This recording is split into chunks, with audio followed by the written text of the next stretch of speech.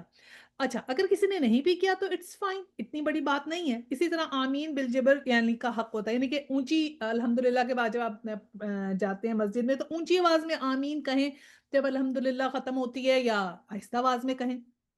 تو یہ اتنے بڑے ڈفرینسز نہیں ہیں، لیکن جیسے اب اسکالرس کے جب ڈفرینسز آتے ہیں تو بڑے، یعنی کہ ایک شیعہ اور سنی بہت بڑے جو ہیں وہ فرقے بننے شروع ہو گئے، تاکہ شیعہ تعداد میں اتنے نہیں ہیں، لیکن ان سے کیا کرتے ہیں کہ جو نان مسلمز ہوتے ہیں وہ اس چیز کا فائدہ اٹھاتے ہیں اور پھر وہ ان کے اندر اور آگ بھڑکاتے ہیں، تو مسلمانوں کی آپس میں جو ہے نا پھر ڈفرینسز کریٹ ہوتے ہیں۔ تو اسی بات کے اوپر کہا گیا اللہ سبحانہ تعالیٰ نے کہ جو تفرقہ علم آنے کے بعد تفرقہ کر رہے ہیں، یعنی کہ ایک دوسرے کے لیے ٹالرنس ہونی چاہیے نا، چھوٹی چھوٹی باتوں کو نظر انداز کر دینا چاہیے کہ اٹس فائن۔ کیونکہ دیکھیں بہت جو وسیع نظر علماء ہوتے ہیں نا، انہوں جس طرح ایک جو ہے وہ انور شاہ کاشمیری ایک اسکالر ہیں اسلام کے، اور انہوں نے جو ہے یہ کتابچہ ان کا ایک ہے مولانا مفتی محمد شفیع کا وحدت الامت، ایک چھوٹی سی بکلیٹ ہے، اگر آپ نے کبھی پڑھنی ہو پڑھیں، اس میں انہوں نے لکھا کہ یہ جو اجتہادی مسائل ہیں نا، اس میں یہ تو اللہ سبحانہ تعالیٰ کو آخرت کے دن میں ہی فیصلہ ہوگا کہ کیا صحیح ہے اور کیا غلط ہے، تو یہ جو چھوٹی چھوٹی بات ہے نا وہ نہیں کرنی چاہیے۔ ہاں اگر کسی چیز کے بارے میں حدیث آ جائے کہ یہ حدیث ہے ہمارے پاس، کیونکہ بہت سی چیزوں کے بارے میں ہمارے پاس احادیث ہیں، اوتھینٹک احادیث ہیں، اس کے اوپر تو سب کا ایک ہی ہونا چاہیے۔ ہاں کچھ ایسے ہے کہ کچھ کے بعد آپ کو جب احادیث نہیں ملتی تو احادیث میں جیسے جو حضرت عائشہ نے کہا، جو صحابہ اکرام نے کہا، ان کو بھی احادیث ہی کہتے ہیں نا، تو کچھ اس میں کبھی کبھی جو لیٹر آن چیزوں میں ڈفرینس آف اوپینین آئے تو اس کو بہت زیادہ ہوا دینی نہیں چاہیے، کیونکہ وہ بہت امپورٹنٹ چیزیں کئی دفعہ نہیں بھی ہوتی، چھوٹی چھوٹی چیزیں ہوتی ہیں۔ اور اسی بات کو اللہ سبحانہ تعالیٰ نے کہا کہ علم آنے کے بعد نہ کریں، اور اس سے پھر یہ ہوتا ہے کہ ایک دوسرے پہ زیادتی ہوتی ہے، اور پھر اللہ سبحانہ تعالیٰ نے یہ کہا کہ یہ تو اللہ تعالیٰ کا فیصلہ ہے نا، پھر تو قیامت والے دن پتہ چلے گا کہ کیا ریزن تھا۔ اب وہ کوئی جو یہ ڈفرینس آف اوپینین کو اگر بہت زیادہ کوئی ہوا دے رہا ہے تو اس کی کیا نیت ہے وہ تو اللہ سبحانہ تعالیٰ کو پتہ ہے نا، ورنہ تو ہمارے دیکھیں اتنے اچھے اچھے ہمارے ایسے ایسے مطلب امام ہیں، ابو حنیفہ، امام مالک، اور امام احمد حنبلی، اور جو امام شافی، مطلب اتنے بڑے اسکالرز ہیں وہ، ہم ان چاروں کو مطلب کیسے ان کے اوپر کوئی چیز کر سکتے ہیں نا کہ یہ اتنی سی بات انہوں نے اپنی اپنی زندگیاں لگائیں، اور اگر چھوٹی چھوٹی سی کسی بات پہ چیز آگے پیچھے ہوتی ہے تو اس کو نہیں کرنا چاہیے۔ جیسے اب خواتین میں جماعت ہوتی ہے تو یہ ہے کہ خواتین خواتین کی جماعت کرا سکتی ہیں، مردوں کی جماعت تو کبھی نہیں کرا سکتی، لیکن اگر بہت ساری خواتین اکٹھی ہیں تو وہ ایک ہی صف میں کھڑی ہوگی تو بیچ والی جو خاتون ہیں وہ جماعت کرا سکتی ہیں۔ ایک مسلک میں یہ ہے کہ جماعت نہیں کرا سکتی عورت کسی بھی صورت میں، تو اٹس فائن اگر آپ کسی ایسی جگہ پر ہیں جہاں پر لیڈیز جماعت کرا رہی ہیں اور جماعت سے نماز پڑھ رہے ہیں، تو اگر آپ پڑھنا چاہتے ہیں تو پڑھ لیں ان کے ساتھ، اور اگر آپ کو لگتا ہے کہ نہیں مجھے نہیں پڑھنا بہتر ہے تو آپ نہیں پڑھیں، دیٹس اٹ، بس اتنی سی بات ہے، دونوں کو ایک دوسرے کے لیے ٹالرنس ہونی چاہیے، اس میں کوئی اتنی بڑی بات نہیں ہے، کیونکہ اگر ہم ان چیزوں کے اندر اپنا وقت ویسٹ کرتے ہیں نا تو ہوتا کیا ہے، اصل جو امپورٹنٹ چیز ہے اس سے اٹینشن ہٹ جاتی ہے۔ جیسے اصل امپورٹنٹ چیز ہے کہ توحید کے اوپر ہمارا فوکس ہونا چاہیے، جب توحید پہ فوکس نہیں ہے تو پھر کیا ہے، لوگ جو ہیں جب آپس میں اسکالرز آپس میں چھوٹی چھوٹی بات سے اتنا جو ہے وہ پرابلم کریں گے یا اس کو زیادہ ہوا ہوگی تو پھر لوگ جو ہیں وہ ارد گرد ان لوگوں کو پتہ نہیں چلے گا، تو پھر وہ کیا ہوتا ہے، ان کا بھی ڈائلیوٹ ہوتا ہے ایمان، اور جو امپورٹنٹ ایشو ہیں جیسے توحید اور شرک نہ ہو تو پھر کیا ہوا کہ جیسے ہم پاکستان میں بہت ہی کم مؤسسے ہیں جس میں عورتوں کے لیے انتظامات ہیں، تو عورتوں کا کیا ہوا کہ مسجدوں میں جانا بند ہوا، عورتوں کا رخ ہی نہیں ہوتا مسجد کی طرف، تو پھر عورتوں نے کیا کیا کہ ٹھیک ہے بھائی وہ مزاروں میں جانی شروع ہو گئی، وہاں مزاروں کے رخ کر لیے انہوں نے، وہاں جا کے دعائیں مانگنے لگے، تو وہ جو چیز روکنی چاہیے تھی کہ ادھر جا کے نہیں کریں، یہ شرک میں شامل نہ ہو، یہ شرک کے اس ایلیمنٹ میں آ جاتا ہے، یہ چیزیں مت کریں، اس سے فوکس ہٹ گیا۔ یا پھر جو بھی ہمارے دیکھیں نا شادی بیاہ کی تقاریب ہوتی ہیں ان میں سے جو ہے وہ فوکس ہٹ گیا کہ ان کو اس بات پہ ہر کوئی ایمفسائز کرے کہ سمپلسٹی سے شادی کریں، جو فضول خرچی کرنے والے جیسے شیطان کے بھائی ہوتے ہیں تو فضول خرچی نہ کی جائے، اور یہ جو رسم کے نام پہ پریشر ہے وہ جو بلٹ اپ ہوتا ہے وہ نہ ہو کہ جہیز دیں، اور لوگ سمجھتے ہیں کہ ہم یہ رسموں کے ساتھ ہی بچیوں کی خوشیاں ہیں، رسموں سے تو بچیوں کی خوشیاں نہیں ہے نا، خوشیاں تو اللہ سبحانہ تعالیٰ کی اوبیڈینس میں ہے کہ جو اللہ سبحانہ تعالیٰ کے حکم کے مطابق عمل کر کے ایک بانڈ ایک لڑکے اور لڑکی کا باندھیں گے، اس شادی میں سب سے زیادہ برکت ہوگی، اور جو اگر آپ اللہ تعالیٰ کے احکامات کو چھوڑ کے ایسے رسم و رواج کو فوکس کریں گے جو اللہ کے احکامات کے اگینسٹ ہیں، تو اس میں کچھ بے برکتی آ جاتی ہے۔ تو ان چیزوں پہ فوکس کرنے کی بجائے ان چیزوں پہ فوکس زیادہ ہو گیا، جو بہت چھوٹی باتیں تھیں۔ تو اس لیے اس سے یہ بات نکلتی ہے کہ ان چیزوں کے اوپر ہم سب کو ایک دوسرے کے لیے تھوڑا ٹالرنس ہونا چاہیے، اور ہمارے امپورٹنٹ مسائل ہیں، انہیریٹنس کے مسائل ہیں، وہ ہر کسی کو پتہ ہونے چاہیے کہ انہیریٹنس کا جو ہے جیسے ہی ڈیتھ ہو انہیریٹنس دی جائے، مطلب بھائی جو ہیں وہ بہنوں کو کیوں بلیک میل کر دیتے ہیں کہ تم اپنا رائٹ چھوڑ دو، ابا اماں کو ہم رکھ رہے ہیں، ہمیں چاہیے ہیں پیسے، تو یہ جو ہمارے وہاں پہ ہوتا ہے یہ نہیں ہونا چاہیے نا، یہ امپورٹنٹ چیزیں ہیں، ان کو چھوڑ کے تو چھوٹی چھوٹی رسومات پہ پھر ہمارا فوکس چلا جاتا ہے، خراب ہوتا ہے۔ اسی طرح جی آیہ 15 میں پڑھتے ہیں کہ چونکہ یہ حالت پیدا ہو چکی ہے، اسی کی کنٹینیوٹی ہے، اسی لیے محمد صلی اللہ علیہ وسلم اب تم اس دین کی طرف دعوت دو، اور جس طرح تمہیں حکم دیا ہے اس پر مضبوطی کے ساتھ قائم ہو جاؤ، اور ان لوگوں کی خوش خواہشات کا اتباع نہ کرو، اور ان سے کہہ دو کہ اللہ نے جو کتاب بھی نازل کی ہے میں اس پہ ایمان لایا، مجھے حکم دیا گیا ہے کہ میں تمہارے درمیان انصاف کروں، اللہ ہی ہمارا رب ہے اور تمہارا رب بھی، ہمارا اعمال ہمارے لیے ہیں، تمہارے اعمال تمہارے لیے ہیں، ہمارے اور تمہارے درمیان کوئی جھگڑا نہیں، اللہ ایک روز ہم سب کو جمع کرے گا اور اسی کی طرف سب کو جانا ہے۔ تو سیم ہی بات کہی گئی کہ حضور صلی اللہ علیہ وسلم کو بھی سیم کہا گیا کہ تم وہی دعوت دو، اسی پہ فوکس کرو، اور اسی پہ اور جیسے ان لوگوں نے اپنی خواہشات کا اتباع کیا ہے نا اور چینج کیا دین کو، تو خواہشات کا اتباع نہ کرو۔ بیسیکلی یہ ہمارے لیے حکم ہے۔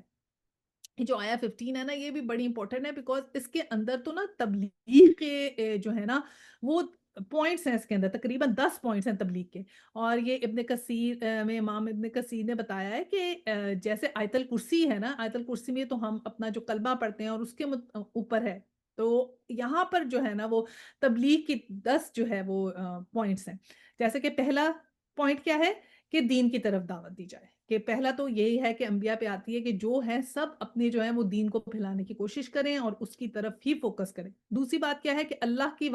تعالیٰ کی عبادات اور وحدانیت پر اپنے آپ کو استقامت دیں اور دوسروں کو بھی اس استقامت کے اوپر لگائیں، یعنی وہی بات ہے نا، توحید پہ فوکس کریں، اللہ کی عبادت پہ فوکس کریں، اور عبادت تو پھر بتائیں کہ ڈیلی روٹین میں ہم کیسے عبادت کو شامل کر سکتے ہیں، اور جو ہم کام کر رہے ہیں وہ بھی عبادت ہے، یعنی کہ اگر آپ آنےسٹی سے اپنا کام کرتے ہیں جس میں حلال حرام کی آپ فوکس رکھتے ہیں اور کوئی بے ایمانی نہیں کرتے اللہ سبحانہ تعالیٰ کو جانتے ہوئے، تو وہ بھی عبادت ہو جاتا ہے نا۔ آیت 3 ہے مشرکین نے جو کچھ اختلاف کر رکھے ہیں وہ تکذیب و افتراء ان کا شیوا ہے، اور عبادت غیر اللہ ان کی عادت ہے، یعنی کہ جو کہا نا کہ خواہشات کے اوپر نہ آنا، تو یہ خواہشات کے لیے کہ جو بھی وہ ان کے لیے جو ان کو فالو کرے گا نا، جو مشرکین کو فالو کرے گا، جو نان مسلمز کو فالو کرے گا یا ان کی خواہشات کے اوپر چلے گا، تو اس کے لیے وہ بات ٹھیک نہیں، یعنی کہ وہ کوئی بھی ہو سکتی ہے، ہماری ڈیلی روٹین کی لائف میں، ہماری ڈیلی روٹین میں اگر ہم اللہ کے احکامات مانیں اور نیت کریں تو عبادات ہو جاتی ہے نا۔ تو اگر ہم نان مسلمز کی تقلید کرتے ہیں، جیسے میں نے بھی شادیوں کا ذکر کیا، تو اگر ہم نان مسلمز کی تقلید کرتے ہیں یا ان کا شیوا اختیار کرتے ہیں تو پھر وہ عبادت نہیں رہتا نا، ٹھیک ہے؟ وہ بات ہماری عبادت میں شامل نہیں ہوگی، وہ ہم چاہے اس پہ ہم نے اپنی شادی پہ کتنے ہی پیسے لگائیں، لیکن فضول خرچی کر لی اللہ کے اگینسٹ کیا، جو بھی کیا ہم نے، جو بھی ہم ایسی چیزیں اللہ کے اگینسٹ کریں گے تو وہ سب ویسٹ ہو جائے گا، ہمارا پیسہ بھی ویسٹ ہوگا، ٹائم بھی ویسٹ ہوگا، ایفرٹ بھی ویسٹ ہوگی، سب ویسٹ چلی جائے گی، وہ کہیں عبادت میں شامل نہیں ہوگی۔ پھر آیا 4 میں سوری نمبر 4 پوائنٹ کیا ہے کہ علی الاعلان اپنے اس عقیدے کی تبلیغ کر کے اللہ کے نازل کردہ تمام کتابوں پر میرا ایمان ہے، میرا یہ کام نہیں کہ کہ ایک کو مانوں اور دوسروں کو انکار کروں، کہ اللہ کی تمام کتابوں پہ ایمان لے کر آنا، یہ ہمارا ہے کہ ہم نہیں کہہ سکتے۔ پھر نمبر 5 میں تم میں وہی احکام جاری کرنا چاہتا ہوں جو اللہ کی طرف سے میرے پاس پہنچائے گئے ہیں اور سراسر عدل اور یکسر انصاف پر ہیں، تو یہ بات ہے کہ انصاف کے اوپر حکومت ہو، کیونکہ اسلام جو ہے نا وہ صرف تبلیغ کے حد تک تو نہیں ہے نا، اسلام نے تو اب پھیلنا ہے، اس کو تو ایک اتھارٹی میں آنا ہے، اور جب تک اسلام اتھارٹی میں نہیں ہوگا، جب تک اسلام کے نمائندے اوپر نہیں ہوں گے، جب تک اللہ کا دین امپلیمنٹ نہیں ہوگا، انصاف نہیں آئے گا۔ کیونکہ لوگ آپ سے کئی دفعہ پوچھ لیتے ہیں نا کہ بھئی اگر شریعت نافذ ہو جائے گی تو کیا ہو جائے گا، تو کیا فرق ہو جائے گا؟ تو آپ سے اگر کوئی کوشچن پوچھے نا تو آپ صاف جواب دیں کہ جب شریعت نافذ ہوگی نا تو پھر عدل اور انصاف ہوگا، پھر کسی کے ساتھ زیادتی نہیں ہوگی، کہ مقصد یہی ہے کہ عدل ہو۔ پھر نمبر 6 ہے معبود برحق صرف اللہ تعالیٰ ہی ہے اور صرف تمہارا معبود برحق ہے اور وہی سب کا پالنے والا ہے، تو یہ بات ہے کہ سوائے اللہ کے اور کوئی معبود نہیں ہے، یعنی شرک سے منع کیا گیا ہے۔ اور پھر نمبر 7 میں کیا آیا کہ تمہارے مال تمہارے لیے اور ہمارے